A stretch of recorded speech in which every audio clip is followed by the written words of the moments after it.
महाकारुणी तथागत भगवान गौतम बुद्ध, विश्वरत्न बोधिसत्व संविधानकार डॉक्टर बाबासाहेब आंबेडकर, महाराष्ट्राचे आराध्य दैवत छत्रपती शिवाजी महाराज, छत्रपती संभाजी महाराज, महात्मा ज्योतिबा फुले, छत्रपती शाहू महाराज, बहुजनांच्या सर्व महापुरुषांना विनम्र अभिवादन करून उपस्थित पूज्य मनते संघ, भारतीय बौद्ध महासभेचे सर्व पदाधिकारी, वंचित बहुजन आघाडीचे सर्व पदाधिकारी आणि मोठ्या संख्येने ह्या प्रश्नासाठी आपण लढण्यासाठी तयार झालाय ते सर्व बौद्ध धर्मीय भीमसैनिक यांना जय भीम. निर्णायक अशा पातळीवरती आज आपण आलेलो आहोत. गेल्या अनेक दिवसापासून 20-22 दिवसापासून आकाश लामा आणि भंतेगण तिथे आज बसलेले आहेत आणि त्यांच्या नेतृत्वाखाली हा उपोषणाच्या माध्यमामधून येथील सरकारला, येथील व्यवस्थेला सांगण्यात आलेलं आहे की ही महाबोधी बुद्ध विहार आहे ते आमच्या ताब्यामध्ये द्या. आजपर्यंत काय घडलं ते आम्ही जाणत नाही, पण देशातील बौद्ध समाज हा जागृत झालेला आहे आणि तो आपली धर्मस्थळं आज मागण्याच्या पवित्र्यामध्ये आलेला. महाबोधी बुद्ध विहाराचा प्रश्न आहे. देशामधील अनेक विहारांचं आज मंदिरीकरण झालेलं आहे. त्याच्या समोर ही लढाई आज सुरुवात झालेली आहे. गेल्या मागच्या आठवड्यामध्ये ह्या मुंबईचा विचार कराल तर महाकाली केव्जमध्ये भारतीय बौद्ध महासभेचे हजारोचे कार्यकर्ते गेले होते आणि त्यांनी सांगितलं हे काय हिंदूकरण आजच्या दिवशी चालू झालेलं आहे, ते बंद करा. आर्किओलॉजिकल डिपार्टमेंटवरती आम्ही कायदेशीर केस केलेली आहे.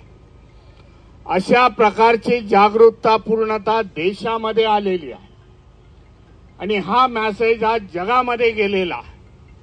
कालच अमेरिकेचा अन्ना नावाची संस्था आहे, doctor Babasaheb Ambedkar north America, त्यांच्याशी माझं संभाषण झालं, बोलणं झालं. त्यांनी देखील कालच्या दिवसामध्ये अमेरिकेमध्ये ह्याचा निषेध नोंदवलेला आहे. तेथील राजदूताला तशा प्रकारचं निवेदन दिलेलं आहे. मागच्या 15 दिवसापूर्वी झूम मीडियाच्या माध्यमामधून अनेक देशांची, युरोपमधल्या अनेक देशांची आंबेडकरवाद्यांशी आमचा चर्चा झाली. त्यांना देखील आव्हान करण्यात आलेलं आहे, जिथे जिथे असाल तिथे तिथे आपल्या एम्बॅसीज असतील, भारताच्या एम्बॅसी असतील, त्यांना आपलं मेमोरंडम निवेदन द्या आणि आपला निषेध नोंदवा. ह्या देशामध्ये मायनॉरिटीच्या विरुद्ध कशा प्रकारचं षडयंत्र चालू आहे हे जगाला दाखवण्याची आज गरज झालेली आहे. येणाऱ्या 18-19 तारखेला मी बुद्धगया महाबोधी विहारासाठी जात आहे आणि त्यासाठी, त्या आंदोलनासाठी आणि त्यासाठी उत्तर भारतातून 500 लोक भारतीय बौद्ध महासभा, भंते सुमेतरत्न यांचा संविधानाचा रथ घेऊन ते निघालेले आहेत. 18 तारखेला येतील. 18-19 तारखेला मोठ्या संख्येने तेथे निषेध नोंदवण्याचा कार्यक्रम आज आम्ही करणार आहोत. प्रेस कॉन्फरन्स घेऊ. बिहारमधल्या असेंब्लीचे काही सदस्य आम्हाला भेटणार आहेत जे यादव समाजाचे आहेत, परंतु बौद्ध धम्मावरती त्यांची श्रद्धा आहे. ते देखील आमच्याशी त्या दिवशी चर्चा करणार आहेत. बिहारच्या असेंब्लीमध्ये हा प्रश्न आम्ही उभा करू. येणाऱ्या काही काळामध्ये ऑक्टोबर-नोव्हेंबरमध्ये बिहारचं स्टेट इलेक्शन आहे आणि त्या स्टेट इलेक्शनमध्ये त्या जजेल पार्टीज ज्या आम्हाला महाबोधी विहारासाठी सपोर्ट करतील त्या पार्टीना मी सांगितलं आम्ही सपोर्ट करू. जे मांझी म्हणून एकेकाळी बिहारचे मुख्यमंत्री राहिलेले आहेत, त्यांच्याशी आमच्या भंतेजींचा संवाद झाला. त्यांनी देखील सांगितलं 18-19 तारखेला मी देखील, त्यांचे बिहारमध्ये 2 मिनिस्टर आहेत, 4 सदस्य त्यांचे निवडून आलेले आहेत, ते देखील त्या कार्यक्रमाला, त्या निषेधाच्या सभेला ते उपस्थित राहणार आहे. सांगण्याचा मुद्दा आहे की देशामध्ये जे जे समाज आहे, मग कुशवा समाज असेल, मोरया समाज असेल, हे म्हणते सुमित रत्न हे मोरया समाजाचे आहे, या सगळ्या समाजाला घेऊन एकजूट बांधून हे आंदोलनाची व्याप्ती ही मोठी करण्यात येईल. ही व्याप्ती आम्ही मोठी करण्याचा प्रयत्न करत आहोत. आणि ह्या देशामध्ये जसं भंतेजीने सांगितलं, आमचं काय वितुष्ट कुठल्या धर्माशी नाही, परंतु देशामध्ये समता स्थापन करावी, न्याय स्थापन करावा, करुणा भाईचारा स्थापन करावा, जे बौद्ध धम्माची प्रिन्सिपल आहेत, बौद्ध धम्माची तत्व आहेत, ती या देशामध्ये पुन्हा प्रस्थापित व्हावी. देशाची जी प्रतिभा आहे, विषमतावादाची प्रतिभा आहे, एक समाज दुसऱ्या समाजाला एका विशिष्ट नजरेने बघतो, ही प्रतिष्ठा, ही प्रतिभा आम्हाला बदलण्यासाठी बौद्ध धम्माचा प्रचार आणि प्रसार करावा लागेल. आमच्या भावांना आम्हाला सांगावं लागेल.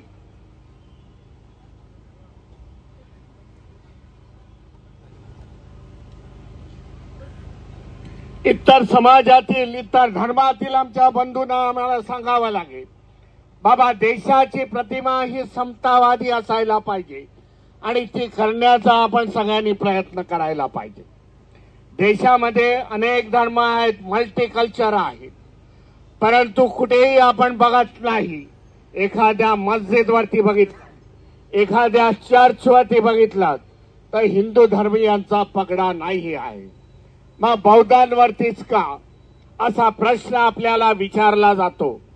परंतु बघितलं 2014 पासून देशामध्ये जे राजकीय सत्तांतर झालं, एक विशिष्ट विचारसरणीची सरकार या देशामध्ये केंद्रामध्ये आणि राज्यामध्ये आली आणि तेव्हापासून त्यांचा एक गुप्त अजेंडा किंवा सुप्त अजेंडा हा कार्यरत झालेला आहे. जेथे जेथे ही बौद्धांची पवित्र स्थळ आहे, धरोहर आहेत, त्याच्यावरती कब्जा करण्याचे त्यांचे प्रयत्न आहेत आणि प्रशासनाचा, सरकारचा त्यांना छुपा असा पाठिंबा आहे, हे आम्हाला सगळ्यांना आज कळलेलं आहे. त्याच्यासाठी हे आंदोलन प्रखर होणं, आंदोलनाची सुरुवात यशस्वी प्रकारे त्याची सांगता होणं, ह्याच्यासाठी आपल्याला सगळ्यांना या आंदोलनामध्ये सामील होणं गरजेचं झालेलं आहे. ज्यांनी आज कब्जा केलेला आहे, हिंदू धर्म या बौद्ध धर्म या देशातून 1200 साली लुप्त झाला आणि तेव्हा ह्या लोकांनी ह्याच्यावरती कब्जा केलेला आहे. आपल्याला माहिती देऊ इच्छितो, हे काय मंदिराचे पुजारी नव्हते, मंदिराचे पूजक नव्हते, ह्यांनी कधी मंदिरं बांधलेली नाही, तर होम यज्ञ ह्याच्यामध्ये ह्यांचे दिवस गेलेले आहेत. हिंदुत्वाचा जर इतिहास काढला तर, पण बौद्ध धम्म लुप्त झाल्यानंतर त्याच्यावरती कब्जा या लोकांनी केलेला आहे. आणि आज आपल्याला आपली लढाई समोरची आहे. ज्या ज्या ठिकाणी असे कब्जे करण्यात आलेले आहेत ते सोडवणं हे आपली प्रायोरिटी असणार आहे. आणि त्याची सुरुवात आपण महाबोधी बुद्ध विहार ह्याच्यापासून सुरुवात करणार आहोत. आपल्या सगळ्यांची साथ आहे.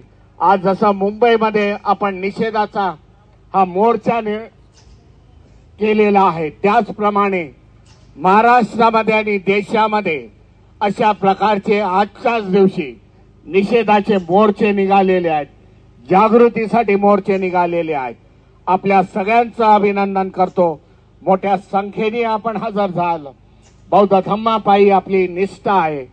भारतीय बौद्ध महासभा, वंचित बहुजन आघाडी, समता सैनिक दल या सगळ्या कार्यकर्त्यांचे, विविध स्वच्छता संघटना, बौद्ध भिक्खू संघ यांचा सगळ्यांचं मी आभार मानतो आणि इथेच थांबतो. नमो बुद्धाय. जय भीम, जय संविधान.